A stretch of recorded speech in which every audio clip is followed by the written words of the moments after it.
Hi, I'm Lynn Jasames, your host for the Lynn Jasames Show.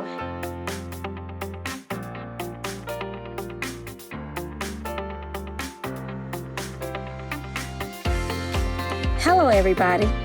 The Lynn Jasames Show will provide insight about the impacts of trauma. We will talk about how to cope through trauma and how trauma can go unidentified.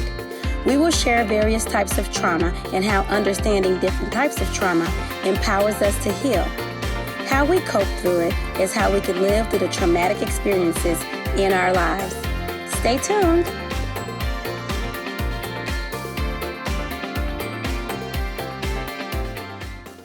I have to be honest, I can't imagine losing a child. And again, I know people who've lost children and they still haven't been able to get themselves back in a space where you would say someone is okay after losing a child. And I would like to ask you, because with trauma comes triggers. Do you feel at any point that there's times in your life where you have been or you do get triggered as a result of your trauma?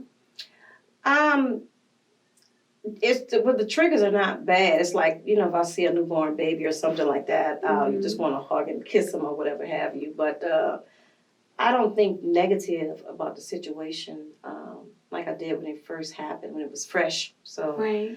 I just don't have no bad feelings about it. So I don't have no triggers in that manner. But I do have, so on occasions I do have fear. Fear. Of anything happened to any one of my other children. So I do have that. It's not a fear that overtakes me, but it's like a cautious type fear. Like I can't lose another child. I just can't. Yes. Yeah.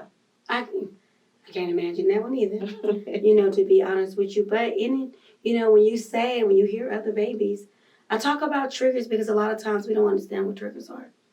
We don't understand the things that put us in a state or a mental state or in a place. Not recognizing that something external is causing us to feel some type of way internal. So we can understand how we're being triggered also, then we can better navigate through the trauma as well. That's why I talk about the triggers, because a lot of people are being triggered, but they don't know they're being triggered. Mm-hmm. But when you can assess and process, like, for me, one of the things that would trigger me after I had one of my terminations was seeing a little girl who I thought would look like my daughter. Oh. And it would I would spiral. Like, I had to process having an abortion, the one that almost took me over, because I had did a lot of not forgiving.